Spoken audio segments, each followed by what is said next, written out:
प्रदेश में लोकसभा चुनाव में भाजपा की हैट्रिक रोकने के बाद कांग्रेस पार्टी भारी उत्साह से लबरेज नजर आ रही है। वहीं अब एक बार फिर से कांग्रेस का टारगेट या यूं कह ले कि 6 सीटों पर होने वाला उपचुनाव मिशन जीत है।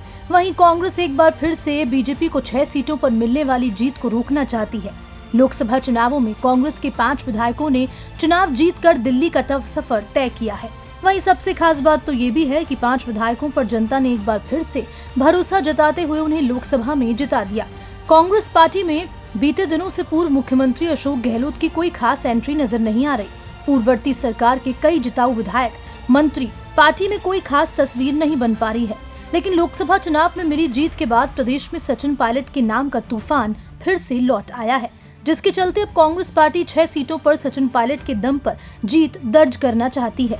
लेकिन सचिन पायलट के लिए अब दौसा, देवली, उनियारा, झुंझुनू, सीकर सीट सिरदर्द बनती जा रही है। हम इसलिए ऐसा कह रहे हैं क्योंकि इन सीटों पर अब दिनों दिन दावेदारों की संख्या लगातार बढ़ती दिख रही है। वहीं सबसे खास बात तो ये है कि कांग्रेस के लिए इन सीटों पर जीत करके साथ साथ करो या मरो की स्थिति नजर आएगी, क्योंकि कांग्रेस पार्टी को बीजेपी से ज्यादा कांग्रेस पार्टी के पदाधिकारी और कार्यकर्ताओं के लिए बड़ी चुनौती नजर आ रही है। वहीं कांग्रेस पार्टी को बीजेपी से ज्यादा अपनी ही पार्टी के नेता चुनौती दे रहे हैं, लेकिन ये चुनौती कांग्रेस पार्टी से ज्यादा सचिन पायलट के लिए मायने रखती है। वहीं सचिन पायलट दौसा सीट का लगातार दौरा भी कर रहे हैं, लेकिन अभी इस सीट पर दावेदारों की संख्या बढ़ती जा रही है। वहीं इस सीट से कई नेता अपने नाम का ट्रेंड भी चलवा रहे हैं। दरअसल बीते दिनों सोशल मीडिया पर ट्रेंड चला दौसा मांगे शीशराम चंदेला। वहीं इस ट्रेंड के साथ साथ शीशराम चंदेला और सचिन पायलट की कई तस्वीरें सोशल मीडिया पर जमकर हल्ला बोलते रही हैं। कहा जाने लगा है कि अब शीशराम चंदेला को दौसा सीट से मौका मिलना चाहिए। वहीं आपको बता दें कि चंदेला को सचिन पायलट का बेहद करीबी माना जाता है। 2023 के विधानसभा चुनावों में शीशराम चंदेला को बानसूर से टिकट नहीं मिला तो चंदेला ने निर्दलीय पर्चा दाखिल कर दिया, लेकिन ऐन वक्त पर सचिन पायलट के कहने पर चंदेला ने अपना नामांकन वापस ले लिया। सबसे बड़ा सवाल ये है कि शीशराम चंदेला की दौसा सीट से कितनी प्रबल दावेदारी होगी, क्या उन्हें कांग्रेस पार्टी मौका देगी, ये तो भविष्य के गर्भ में है। वहीं चंदेला के साथ साथ इस उपचुनावों में सीट पर नरेश मीणा के नाम का भी सोशल मीडिया पर खूब ट्रेंड चल रहा है।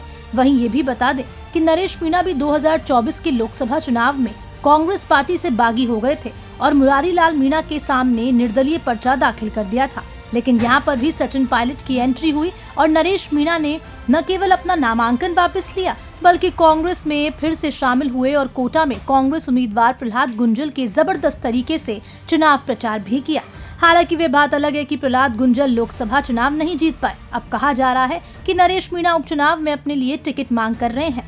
इन दोनों नाम के साथ ये भी कहा जा रहा है कि दौसा सीट के लिए सांसद मुरारी लाल मीणा अपने परिवार के लिए टिकट पैरवी कर सकते हैं और इसके लिए वे अपनी पत्नी या फिर अपनी बेटी का नाम आगे कर सकते हैं। क्योंकि दौसा सचिन पायलट का गढ़ कहा जाता है तो यहाँ से सचिन पायलट खुद सांसद रह चुके हैं। वहीं सबसे खास बात ये भी है कि दौसा सीट हमेशा से पायलट के कब्जे में रही है। वहीं अब कांग्रेस से ज्यादा सचिन पायलट के लिए ये सीट सबसे बड़ी चुनौती मानी जा रही है कि इस सीट से अब कौन से प्रत्याशी को सचिन पायलट अपना समर्थन देंगे।